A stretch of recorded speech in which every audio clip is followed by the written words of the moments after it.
There we go. Okay, so we are going to continue chapter 8. In the first half of the chapter, we learned that Sir Nicholas was once again not accepted into the headless hunt because he is only nearly headless, not totally decapitated. And he's a little bummed, but it is his 500th death day on Halloween, and he's having a party with all his ghost friends, including the headless hunt. So some of their members will be there, and he asked Harry and his friends to come to put in a good word for him to hopefully get into the headless hunt. By the time Halloween arrived, Harry was regretting his rash promise to go to the Death Day party. The rest of the school were happily anticipating their Halloween feast. The great hall had been decorated with the usual live bats. Hagrid's vast pumpkins had been carved into lanterns, large enough for 3 men to sit in, and there were rumors that Dumbledore had booked a troupe of dancing skeletons for the entertainment. A promise is a promise, Hermione reminded Harry bossily. You said you'd go to the Death Day party.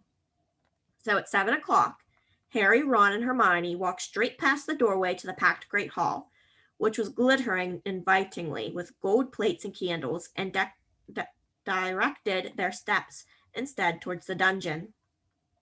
The passageway leading to nearly headless Nick's party had been lined with candles too, though the effect was far from cheerful.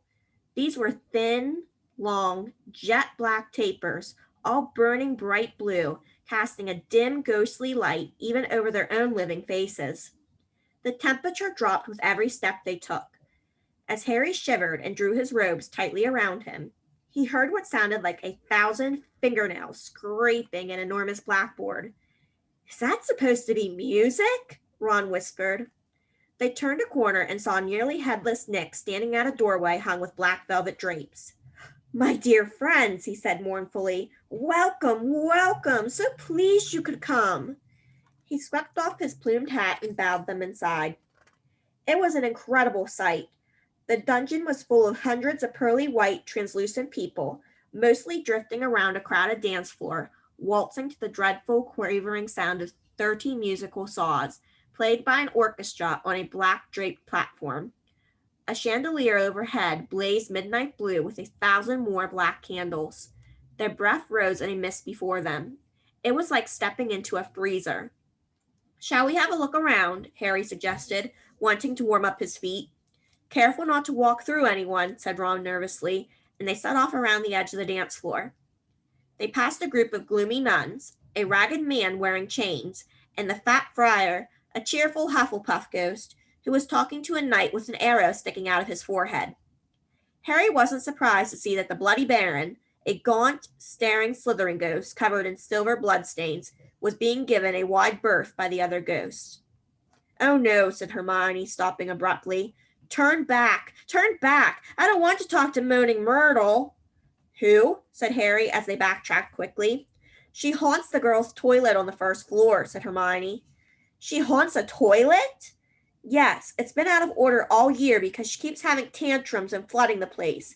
I never went in there anyway if I could avoid it. It's awful trying to go to the loo with her welling at you.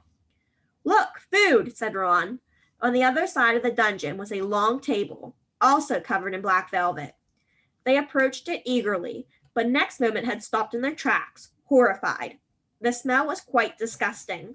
Large, rotten fish were laid on the handsome silver platters. Cakes burned charcoal black were heaped on salvers. There was a great, maggoty haggis, a slab of cheese covered in furry green mold, and, in pride of place, an enormous gray cake in the shape of a tombstone, with tar-like icing forming the words. Sir Nicholas de Mimsy Porpington died 31st October, 1492. Harry watched amazed as a portly ghost approached the table, crouched low, and walked through it, his mouth held wide so that it passed through one of the stinking salmon. Can you taste it if you walk through it? Harry asked him. Almost, said the ghost sadly, and he drifted away. I expect they've let it to rot to give it a stronger flavor, said Hermione knowledgeably, pinching her nose and leaning closer to look at the putrid haggis. Can we move? I feel sick, said Ron. They had barely turned around, however, when a little man swooped suddenly from under the table and came to a halt in midair before them. Hello, Peeves, said Harry cautiously. Unlike the ghosts around them, Peeves the poltergeist was the very reverse of pale and transparent. He was wearing a bright orange party hat, a revolving bow tie, and a broad grin on his wide, wicked face. Nibbles? He said sweetly, offering them a bowl of peanuts covered in fungus. No thanks, said Hermione. Heard you talking about poor Myrtle, said Peeves, his eyes dancing. Rude you was about poor Myrtle. He took a deep breath and bellowed, Oi, Myrtle! Oh no, Peeves, don't tell her what I said. She'll be really upset. Hermione whispered frantically. I didn't mean it. I don't mind her. Oh, hello, Myrtle. The squat ghost of a girl had glided over. She had the glummest face Harry had ever seen, half hidden behind lank hair and thick, pearly spectacles.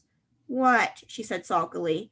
How are you, Myrtle? Said Hermione in a falsely bright voice. It's nice to see you out of the toilet. Myrtle sniffed. Miss Granger was just talking about you, said Peeves slyly in Myrtle's ear. Just saying how nice you look tonight, said Hermione, glaring at Peeves. Myrtle eyed Hermione suspiciously.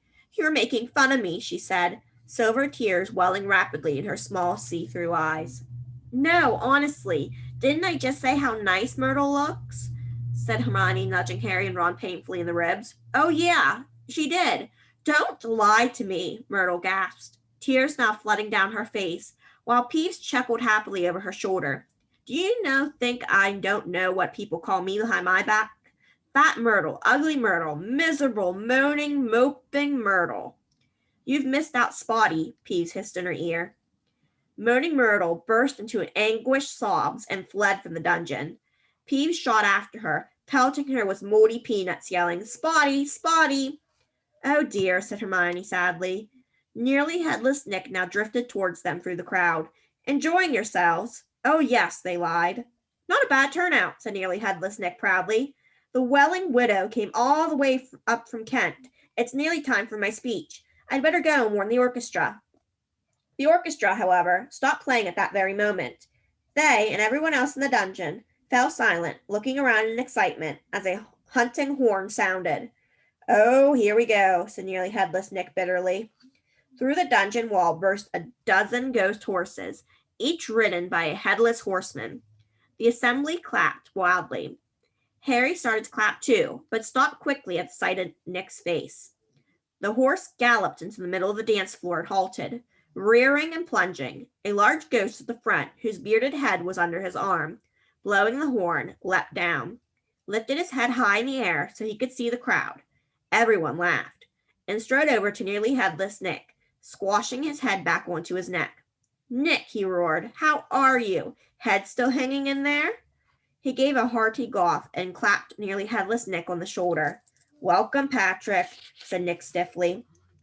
Livens, said Sir Patrick, spotting Harry, Ron, and Hermione and giving a huge, fake jump of astonishment so that his head fell off again. The crowd howled with laughter. Very amusing, said Nearly Headless Nick darkly. Don't mind Nick, shouted Sir Patrick's head from the floor. Still upset we won't let him join the hunt. But I mean to say, look at the fellow. I think, said Harry hurriedly. A meaningful look from Nick.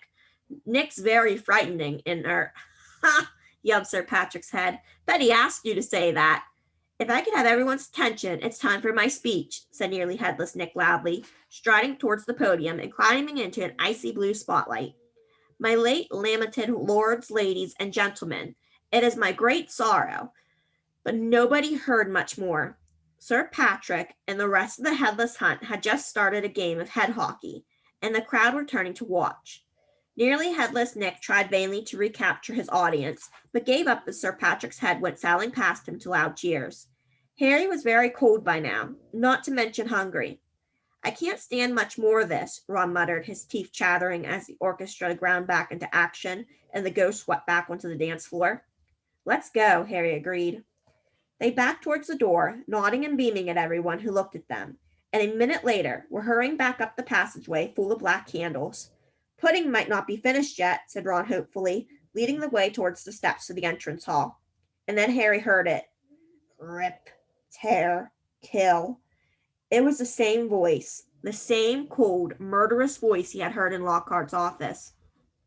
He stumbled to a halt, clutching at the stone wall, listening with all his might, looking around, squinting up and down the dimly lit passageway.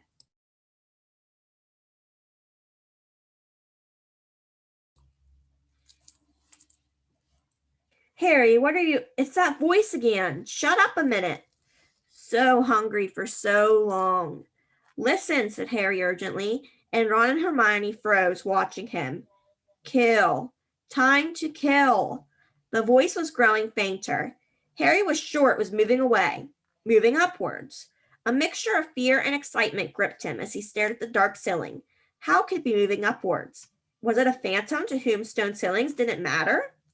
This way, he shouted, and he began to run up the stairs into the entrance hall. It was no good hoping to hear anything here. The babble of talk from the Halloween feast was echoing out of the great hall. Harry sprinted up the marble staircase to the first floor, Ron and Hermione clattering behind him. Harry, what are you? Shh! Harry strained his ears. Distantly from the floor above, and growing fainter still, he heard the voice.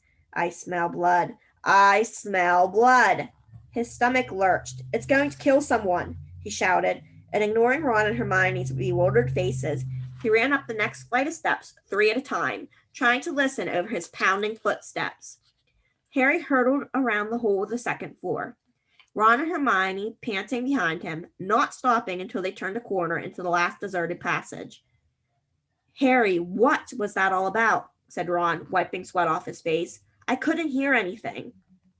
But Hermione gave a sudden gasp, pointing down the corridor. Look! Something was shining on the wall ahead. They approached, slowly squinting through the darkness. Foot-high wards had been daubed on the wall between 2 windows, shimmering in the light cast by the flaming torches. The Chamber of Secrets has been opened. Enemies of the air, beware. What's that thing hanging underneath? Said Ron, a slight quiver in his voice. As they edged nearer, Harry almost slipped over. There's a large puddle of water on the floor. Ron and Hermione grabbed him, and they inched towards the message, eyes fixed in a dark shadow beneath it. All 3 of them realized what it was at once and leapt backwards with a splash. Mrs. Norris, the caretaker's cat, was hanging by her tail from the torch bracket. She was stiff as a board, her eyes wide and staring. For a few seconds, they didn't move. Then Ron said, Let's get out of here. Shouldn't we try and help? Harry began awkwardly. Trust me, said Ron. We don't want to be found here. But it was too late. A rumble as though of distant thunder told them the feast had just ended. From either end of the corridor where they stood came the sound of hundreds of feet climbing the stairs and the loud, happy talk of well-fed people. Next moment, students were crashing into the passage from both ends. The chatter, the bustle, the noise died suddenly as the people in front spotted the hanging cat.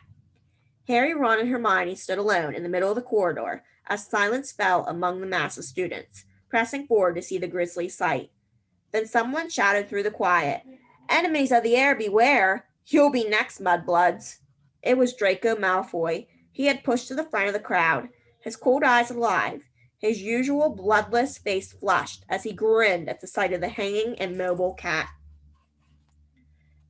We will read Chapter 9, The Writing on the Wall, next, and that will be on Friday since I have a meeting on Wednesday during Harry Potter time. Thanks, Tori.